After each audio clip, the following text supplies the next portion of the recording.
નમસ્કાર દર્શક મિત્રો, પોલીસ ફોકસ ન્યૂઝ ચેનલમાં આપનું હાર્દિક સ્વાગત છે। હવે એક નજર આજના મુખ્ય સમાચાર પર।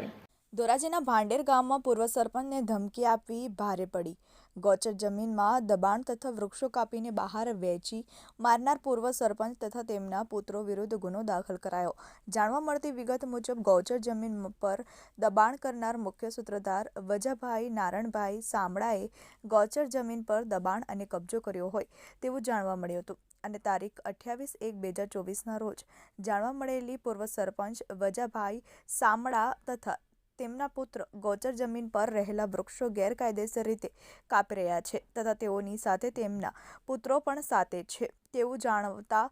માતૃભૂમિ સંરક્ષણ કાઉન્સિલના તાલુકા અધ્યક્ષ રઘુવીરસિંહ વાઘેલાએ તરત જ મામલતદારશ્રીને ટેલિફોનિક વાત ધ્યાને દોર્યું હતું,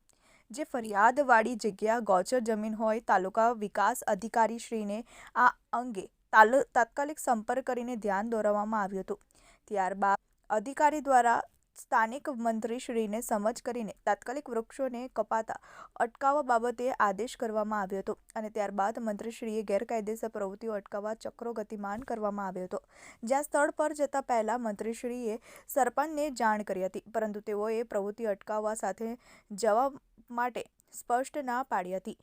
તથા હાલ સરપંચે પણ કાર્યવાહીમાં સહયોગ આપ્યો નહોતો, જે બાદ સંસ્થાના સંચાલકોને જાણ થતાં જ ફરિયાદ નોંધાવવા ચક્રો ગતિમાન કરીને પાટણવાવ પોલીસ સ્ટેશનમાં ગુનો દાખલ કરવામાં આવ્યો છે અને પાટણવાવ પોલીસે ઊંડાણપૂર્વક તપાસ કરશે તથા હજુ પણ આ પૂર્વ સરપંચ વિરુદ્ધ પગલાં ભરવામાં આવશે તેવું માતૃભૂમિ સંરક્ષણ કાઉન્સિલના અધ્યક્ષોએ સ્પષ્ટ કહ્યું હતું તથા ગૌચર જમીનમાં કોઈપણ પ્રકારે બાંધછોડ કરવામાં નહીં આવે। મિત્રો, આવા જ અવનવા સમાચાર જાણવા માટે અમારી ચેનલને લાઈક કરો, સબસ્ક્રાઇબ કરો અને બેલ આઇકોન પર પ્રેસ કરો, જેથી અમારી ન્યૂઝની બધી જ અપડેટ આપને મળતી રહે।